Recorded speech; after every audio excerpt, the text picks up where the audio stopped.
వైశ్వానరుడని, సమష్టిగా అయితే వైశ్వానరుడు అంటున్నాం, వ్యష్టిగా ఒకడిలో అయితే విశ్వడు అంటున్నాం. ఇప్పుడు మనం అనుభవిస్తుండే ఈ అవస్థ ఈ జాగరితావస్థ. ఇప్పుడు విశ్వడు ఈ జాగరితావస్థనంతా అనుభవిస్తూ ఉండేటువంటి చైతన్యమూర్తి, మనలో ఉండేటువంటి పరమాత్మ. ఈ పరమాత్మ కళ్ళతో చూస్తున్నాడు, చెవులతో వింటున్నాడు, అన్ని ఇంద్రియాలతో పనిచేస్తూ ఇప్పుడు వ్యవహారం చేస్తూ ఉన్నాడంటే ఈ జ్ఞాన స్వరూపమైన ఈ పరమాత్మ ఈ అన్ని ఇంద్రియాలతో ఈ జ్ఞాన స్వరూపంలో ప్రకాశిస్తూ ఉంటాడు జాగ్రత్త అవస్థ ఎందు. అతని కర్మక్షేత్రము జాగ్రత్త అవస్థ. అది ఎక్కడ ఉన్నాడు? ఇన్ని ఇంద్రియాలతో కూడుకొని కళ్ళు, ముక్కు, చెవులు అన్ని ఇంద్రియాలు పనిచేస్తున్నాయి కదా ఈ జాగ్రత్త అవస్థలో. ఇప్పుడు ఎక్కడ ఉండి చేస్తున్నాడు అంటే నేత్రస్థానం. జాగ్రత్త అవస్థ స్థానము నేత్రస్థానంలో ఉన్నాడు ఇప్పుడు పరమాత్మ ఈ జాగ్రత్త. అతడు బహిప్రజ్ఞ కలిగి ఉన్నాడు.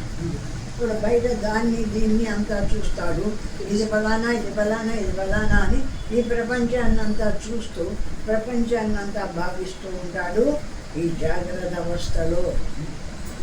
అతనికి సప్తాంగములు 19 ముఖములు కలవు.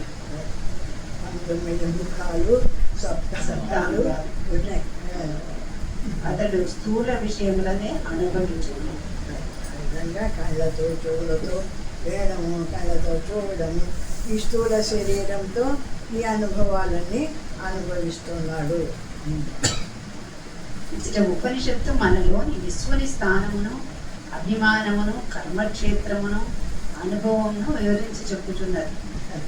ఆ విశ్వడు, వైజసుడు, ప్రాజ్ఞుడు అనే 3 అవస్థలు, 3 అవస్థల్లో ప్రకాశించేటువంటి పరమాత్మకు విశ్వడని జాగ్రత్త అవస్థలో, స్వప్నావస్థలో వైజసుడని, నిద్రావస్థలో ప్రాజ్ఞుడని 3 పేర్లు ఉన్నాయి. విశ్వ, తైజస, ప్రాజ్ఞుడు అని 3 పేర్లు వస్తున్నాయి.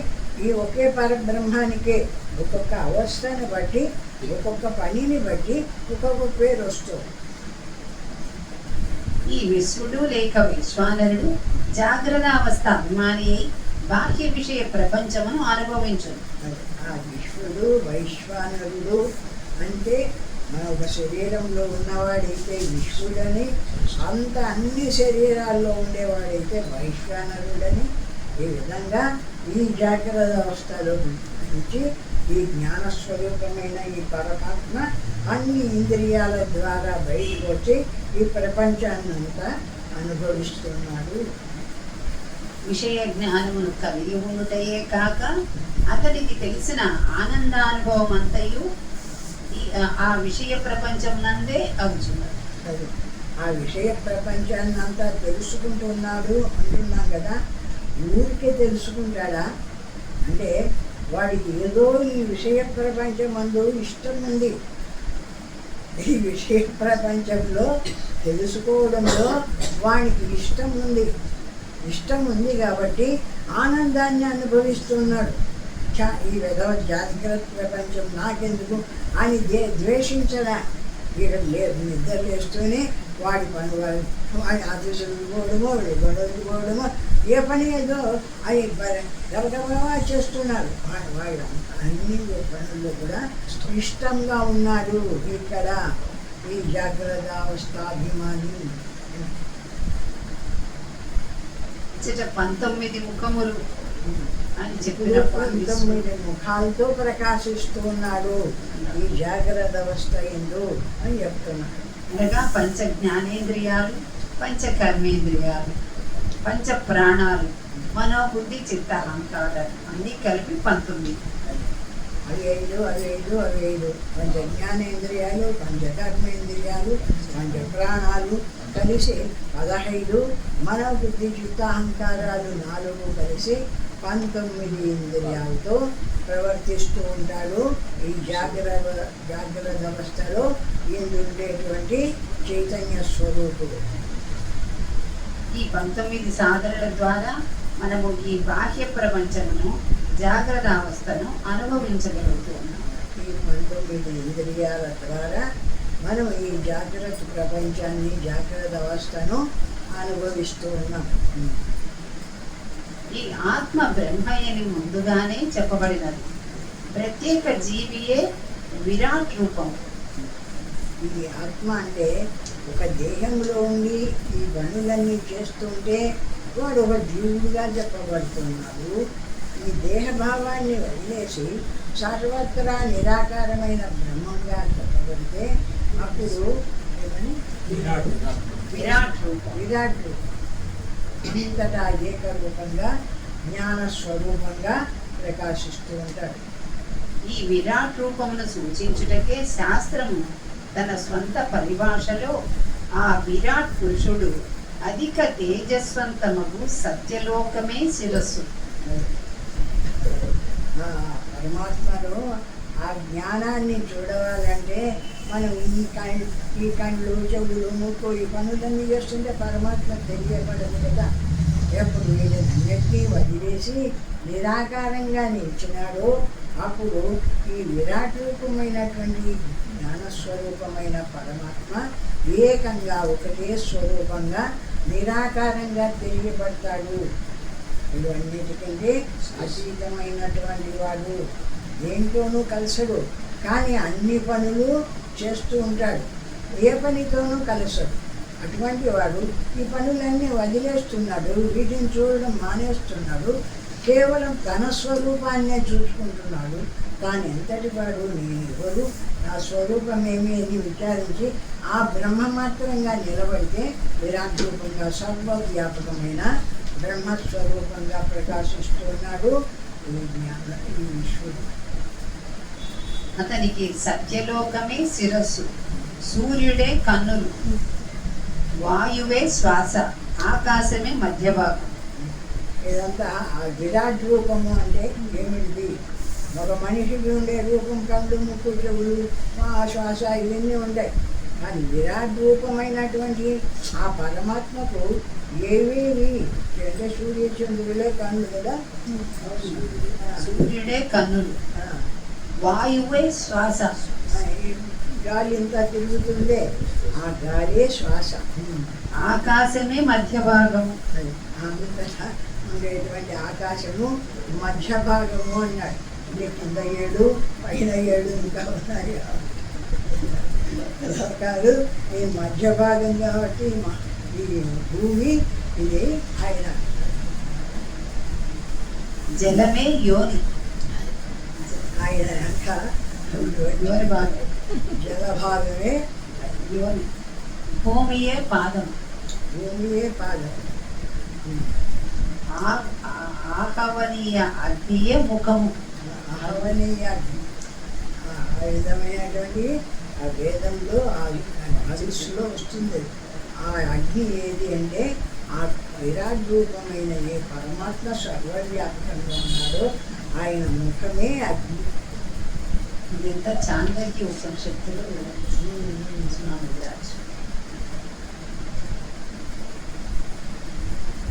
కావున చాంద్రకి ఉపనిషత్తులో విపులముగా వివరింపబడిన ఈ విరాట్ రూపము మాండుక్యములో ఏకపదము చేత వర్ణింపబడింది.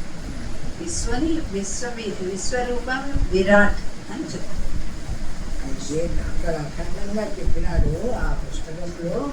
ఇక్కడ విశ్వడు ఈ శరీరానికి సంబంధించి ఈ శరీరంలో విశ్వడుగా అంటే ఈ జాగ్రత్త అవస్థను అభిమానిస్తూ ఆ పనులు చేసుకుంటూ ఉండేటువంటి వాడుగా ఈ విధంగా చూపిస్తూ వస్తున్నాడు అని చెప్తాను. తరువాత మంత్రము తైజస్సుని వివరించుచున్నాడు. తైజస్సుడు ఇంకా స్వప్నంలో పడతాం కదా, జాగ్రత్త అయిపోయింది. స్వప్నంలోకి పోతే స్వప్నంలో ఎట్లా అనుభవిస్తున్నాడు అంటే అక్కడ కొన్ని అవయవాలు స్థూల శరీరం ఉండదు అక్కడ. ఈ స్థూల శరీరానికి సంబంధించిన ఈ కళ్ళు లేవు, ఈ చెవులు లేవు, ఈ శరీరమే లేదు. అక్కడ ఇంకొక శరీరం తీసుకుంటారు స్వప్నావస్థలో. స్వప్నస్థానో అంతఃప్రజ్ఞ సప్తాంగ ఏకోన వింశతి ముఖ ప్రవివిక్త ముక్తైజసో ద్వితీయ పాదము తైజసుడు. అతని కర్మక్షేత్రము స్వప్నావస్థ. తైజసుడు అనేది రెండవది. విశ్వడు జాగ్రత్త అవస్థాభిమాని, తైజసుడు అనేది స్వప్నావస్థాభిమాని. ఆ స్వప్నావస్థలో 7 అంగములతో మాత్రమే ప్రకాశిస్తాడట ఆ పరమాత్మ. అతడు అంతఃప్రజ్ఞ కలిగి ఉన్నాడు. అతనికి సప్తాంగములు 19 ముఖములు కలిగి ఉన్నతడు. అంతఃప్రజ్ఞ బయట ఏది చూడలే, బయట ఏది వినలే, ఎదురు పోయినాడు కదా. ఇంకా స్వప్నం ఒకటి వచ్చింది. స్వప్నంలో తిరుగుతూ ఉన్నాడు, ప్రపంచమంతా ఏదేదో చూస్తున్నాడు. అవి ఎట్లా చూస్తున్నాడు అంటే ఆ స్వప్నంలో ఆ సప్తాంగములతో 7 అంగములతో ఆ స్వప్న ప్రపంచాన్ని చూస్తూ ఉంటాయట. అక్కడ సప్తాంగాలు 19 ముఖములు. అతడు మానసిక ప్రపంచమునందలి సూక్ష్మ విషయములను అనుభవించుచున్నాడు. ఆ మనస్సుతో విషయం ఏం లేదు. జాగ్రత్త విషయంలో ఉన్నట్టు వస్తువులేవి లేవు. మనస్సే అన్ని రూపాలు చెందుతుంది, వస్తువుల రూపాలు చెందుతుంది, అనుభవించే అనుభవ రూపాలు చెందుతుంది. అన్ని రూపాలు ఒక మనస్సే అన్ని రూపాలు చెందుతుంది ఆ స్వప్నావస్థలో. జీవి స్థూల దేహమునందు అభిమానము కలవాడే ఆత్మతత్వమును గ్రహింప చాలని అజ్ఞానములో బాహ్యమైన విషయ ప్రపంచమును గ్రహించుచున్నాడు. స్థూల దేహాభిమానం జాగ్రత్త అవస్థ. అట్టి మిథ్యా జ్ఞానము చే మోహితుడై జాగ్రత్త అవస్థను అనుభవించుచున్నాడు. ఆ దేహంలో నేనని, ఆ దేహంలో ఉండేటువంటి నేను తీసుకొని ఈ కనపడే ప్రపంచాన్ని చూస్తూ ఇదే సత్యం అనుకుంటూ ఈ కనపడేటువంటి ప్రపంచంలోనే తిరుగుతూ ఉంటాడు ఆ జాగ్రత్త అవస్థాభిమాని.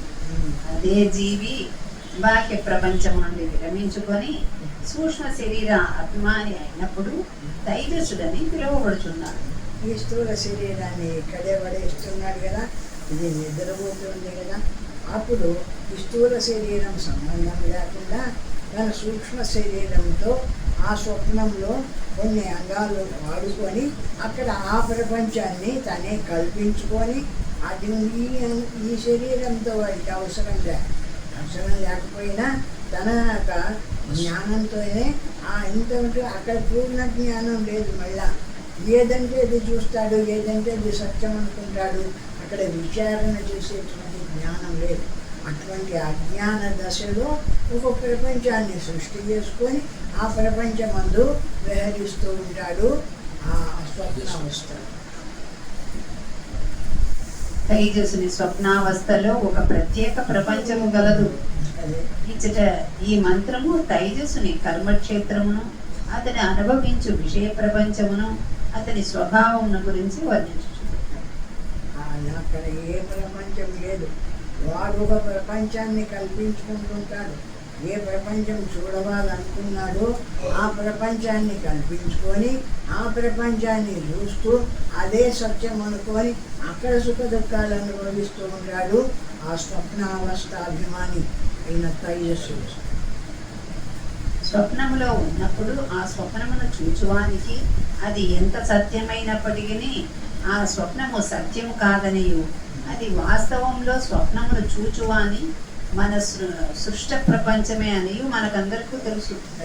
వాస్తవంగా అందరూ మనం జాగ్రత్త వచ్చినాక విచారించి చూస్తే వాస్తవంగా ఉండే ఆ స్వప్నము అంటే వాస్తవం కాదు. వాడి ఏదేదో వాడి మనస్సుకు ఏదేది తోచుతుంటుందో ఆ విధమైన సృష్టి చేసుకొని ఆ ప్రపంచంలో వాడు తిరుగుతూ ఉంటాడు. కానీ ఆ ప్రపంచము సత్యమైనటువంటిది కాదు అని తెలుసు. జాగ్రత్త అవస్థలో విశ్వడు విషయ ప్రపంచం నుండి గ్రహించిన అనుభవాలు అతని మనసునందు హత్తుకొని పోవుచున్నవి. అదే ఏం స్వప్నాలు ఏమొస్తున్నాయి అంటే మనం పగలు ఏ ఏ విషయాల్లో తిరుగుతామో ఆ విషయాలన్నీ మనస్సులో చేరిపోయి అవి రాత్రికి స్వప్న రూపంగా బయటకు వస్తూ ఉంటాయి అంటే అతని మనస్సులోని ఒక భాగము స్వప్నావస్థలో, అతని మనస్సు యొక్క మరి ఒక భాగంలో ఉన్న ఆ అనుభవ పరంపరలను దర్శించుచున్నది. ఆ ఒక భాగంలో ఆ స్వప్నావస్థను అనుభవిస్తుంది. అక్కడ కనిపించేటివేవైనా సత్యం అంటే కాదు కాబట్టి ఇప్పుడు అనుభవంలో చూసినాడే జాగ్రత్తలు వాటి యొక్క అంశమే రూపంగా ఇంకొక రకంగా అల్లుకుంటున్నాడు. ఇక్కడ ఒకటి ఉంటే అక్కడ ఇంకా ఎంత పెద్దదిగా అల్లుకొని చూపిస్తాడు. అటువంటి ప్రపంచంలో వేధిస్తూ ఉంటాడు ఈ విశ్వడు అయినటువంటి వాడు ఆ స్వప్నావస్థలో. విశ్వ తైజస్సులు ఇద్దరు మనలోని ఆత్మతత్వం యొక్క అంశములే.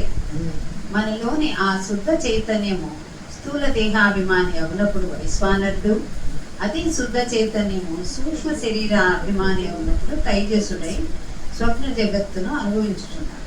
ఇప్పుడు జాగ్రత్త అవస్థలో అన్ని ఇంద్రియాలతో పనిచేస్తూ బయట ప్రపంచాన్ని అంతా చూస్తూ అభిమానిస్తున్నప్పుడు ఏ ఏ గురువు ఇక్కడ ఉన్నాడో వాడే ఈ శరీరాన్ని ఇప్పుడు స్వప్నావస్థలో ఈ శరీరాన్ని పడేస్తాడు. తను మాత్రమే ఇప్పుడు ఉండేటువంటి సూక్ష్మ అంశాలను తనలో పెట్టుకొని అక్కడ ఒక ప్రపంచాన్ని కల్పించుకొని అక్కడ ఉన్న ప్రపంచము వాస్తవం అనుకొని అక్కడ తిరుగుతుంటాడు. ఇప్పుడు తృతీయ పాదముకు ప్రాజ్ఞని వివరించదు. ఎత్ర సుప్తో నకంచన కామం కామయతే నకంచన స్వప్నం పశ్యతి తత్ సుషుప్తం.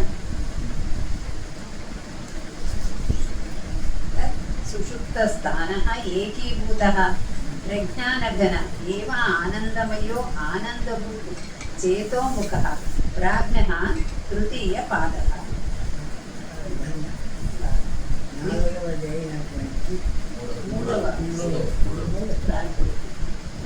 నిద్రపోవాడు ఎచ్చట ఎట్టి కోరికలను కోరడో.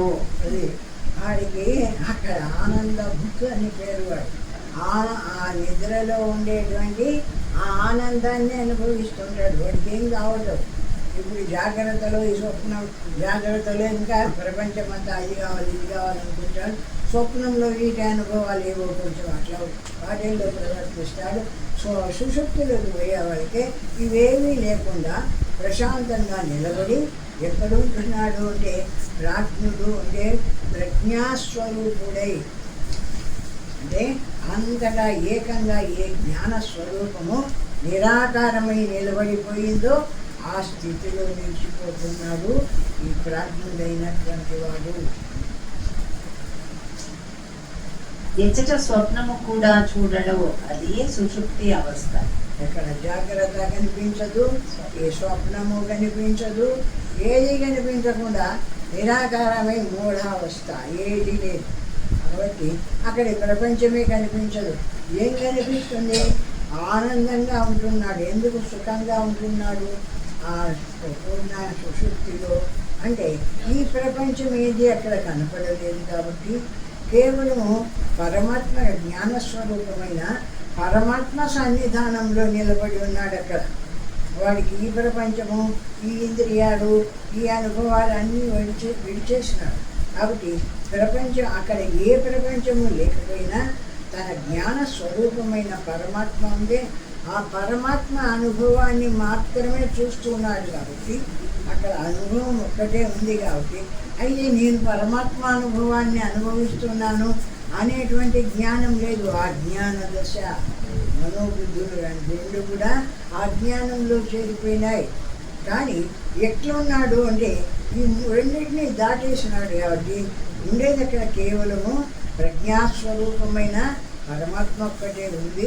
ఆ పరమాత్మ అనుభవాన్ని అనుభవిస్తున్నాడు కాబట్టి అక్కడ వాడు సుఖంగా ఉన్నాడు.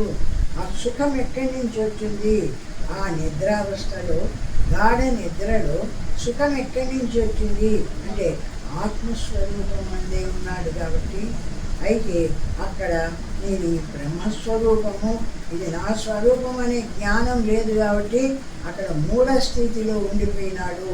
ఉండడమేమో జాగ్రత్త స్వప్నాలను దాటేసి ఆ సుషుప్తిలోకి ప్రజ్ఞస్వరూపంతో ప్రజ్ఞామాత్రుడుగా ఉంటున్నాడే కానీ ఇటువంటి ప్రజ్ఞ నా స్వరూపము అనేటువంటి జ్ఞానం లేదు కాబట్టి ఆ జ్ఞానంలో నిలిచి ఉన్నాడు.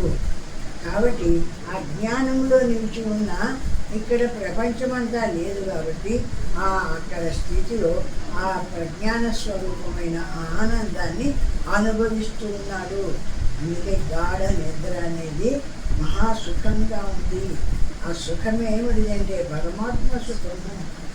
ఈ భగవంతుడు సర్వవ్యాపకమైన పరమాత్మ ఆనంద స్వరూపుడు అంటాం కదా, సుఖస్వరూపుడు అంటాం కదా, అటువంటి సుఖస్థితిని అక్కడ పొందుతూ ఉన్నాడు అంటారు. ఈ 3వ పాదమే ప్రాజ్ఞుడు. అతనిది సుషుప్తి అవస్థ. అతని యందు అన్ని అనుభవములు